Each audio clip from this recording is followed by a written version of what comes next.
What if intelligent people don't slowly disappear because they stopped caring?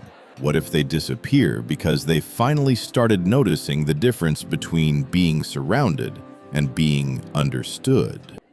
Picture the last dinner where you laughed at every joke, said all the right things, and then drove home in complete silence, feeling strangely, completely alone. Hold on to that table. We're going to come back to it 3 times because it explains almost everything. Because at first, the change is invisible. You answer fewer messages. You stop forcing conversations that feel empty. You go quiet around people you once tried hard to impress. From the outside, it can look like arrogance or coldness or loneliness. But inside, something far more precise is happening. You're beginning to see patterns, and once you see them, you can't unsee them. So stay with me, because by the end of this video, you'll understand the real psychology behind why intelligent people pull away. You'll get an honest answer to the question almost everyone gets wrong, and you'll learn the one difference that separates real growth from something that only looks like it. Let's begin. The first reason has nothing to do with pride. So go back to that dinner table for a second. Somewhere in the middle of it, you caught the small things everyone else missed. The smile across from you that never quite reached the eyes. The compliment that sounded sweet but carried a thin edge of envy. The friend who only remembers your name when they need something. The person who swears they support you, then goes quiet the moment you actually win.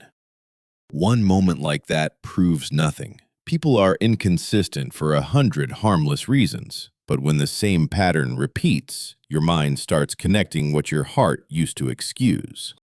That's where intelligent withdrawal usually begins. Not with hatred, with recognition. You stop judging a relationship only by what people say and start noticing what their behavior repeatedly does to you. Do you feel safe or slightly on guard? Respected or quietly shrunk? The sharper question stops being, do they like me, and becomes, what happens to me every time I let this relationship stay close? But here's where most videos get dangerous. So I want to be honest with you. Pattern recognition is not mind reading. Not every late reply is rejection. Not every awkward compliment hides jealousy. And sometimes a person convinced they read everyone clearly is actually reading the present through the pain of the past. There's real science under this. Research on post-traumatic stress doesn't show that people always detect danger faster, but it does suggest that some struggle to disengage their attention from a threat once it grabs them. That can feel like intuition. It can even feel like intelligence. But sometimes, it's just a nervous system that learned never to relax.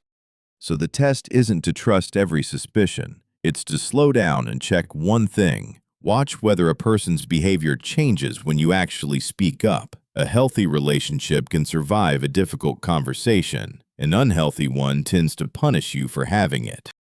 So before we go deeper, be honest with yourself. When you pull away from people, what are you usually protecting? Your peace, your energy, or your fear of being misunderstood? Tell me the one that feels most true in the comments, because I read them and your answer sets up everything that comes next. All right, let's keep going. The second reason isn't about other people at all. It's the cost of noticing this much. Some people move through a conversation and simply enjoy it. Others are hearing the words, tracking the tone, catching the pause before an answer, and quietly wondering if their own reply landed wrong. They're participating and analyzing at the same time. And here's what that overload actually looks like. You get home from that dinner, and a 2-word reply is sitting in your phone. Okay, sure. You read it once. Then again. 20 minutes later, you've written and deleted 3 different responses to a message that took someone 4 seconds to send. That's not weakness. That's a mind that can't file away an unfinished story. A crowded room isn't just noise to you. It's dozens of expressions, shifting moods, and 100 tiny calculations about how much of yourself is safe to show. Eventually, being alone feels easier. because nothing needs to be decoded.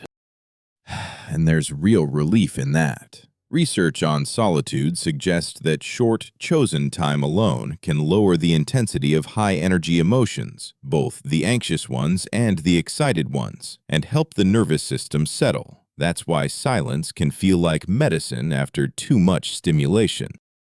But solitude is not automatically healing. And this is the part that matters most. The same quiet room can be a place of restoration or a place of retreat. Healthy solitude returns you to the world with more clarity. Avoidant solitude makes the world feel more and more dangerous. 10 quiet minutes after an overwhelming day can help you regulate. Months of canceling every invitation because closeness feels risky can slowly shrink your entire emotional world. The tool is the same. What changes is what it does to your capacity to live. And here's the reframe that ties it together. Because intelligent people love solitude gets misread constantly. Loving solitude is not the same as hating connection. Back in 1990, two psychologists, Peter Salovey and John Mayer, named the skill sitting under all of this: emotional intelligence. The ability to understand your emotions and other people's without letting those emotions run your decisions. And notice what the research actually links it to. Stronger emotional ability tends to go with better relationships, not permanent disappearance from them.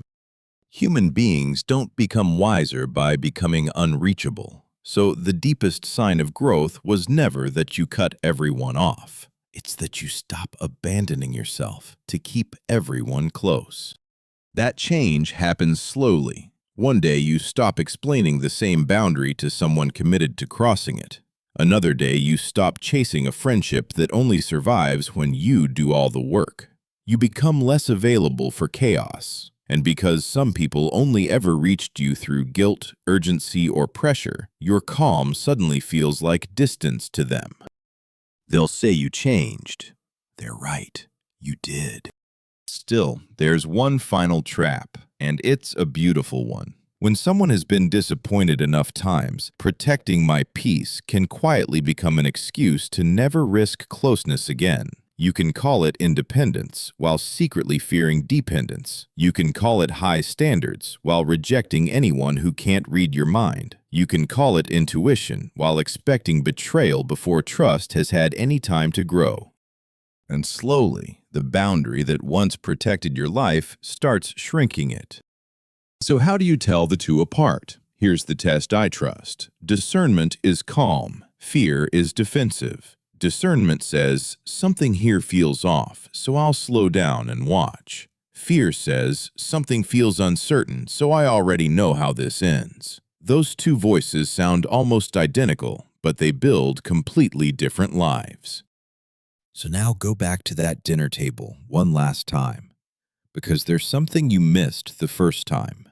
You were so busy reading the red flags that you skipped the quiet green ones, and they're the exact opposites.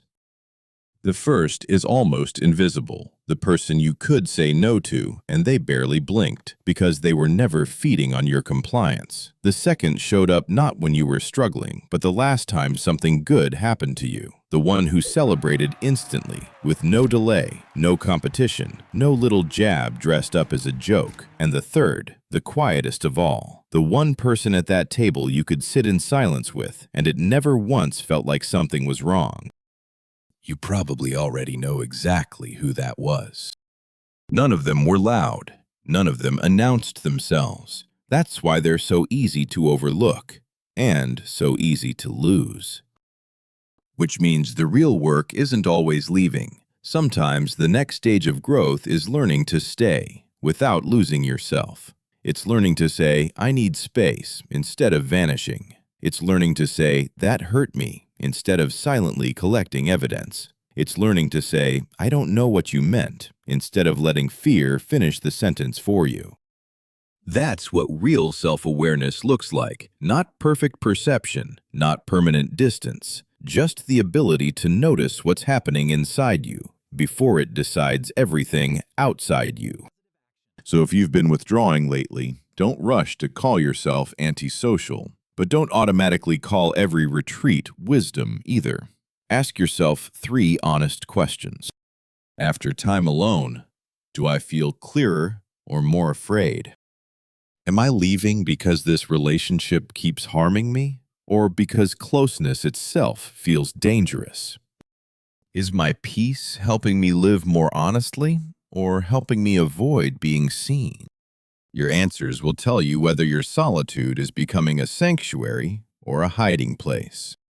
Because the people who truly grow don't vanish from everyone's life. They just stop appearing in the places where they had to disappear from themselves. You were never looking for a bigger table. You were looking for a truer one. That's not disappearance. That's alignment. If this made you see the people in your life, or yourself, a little differently, there's a harder question I want to explore with you next. How do you tell the difference between genuine intuition and trauma-driven hypervigilance? The fear that only feels like insight. That's exactly what the next video is about. So subscribe to Sinova Theory, and I'll see you there. And before you go, tell me honestly in the comments, have you ever quietly disappeared from someone's life, or has someone disappeared from yours? I'd really love to read your story. Until next time, keep questioning, keep growing, and remember, the goal was never fewer people. It was to finally sit at a table where you never have to disappear from yourself.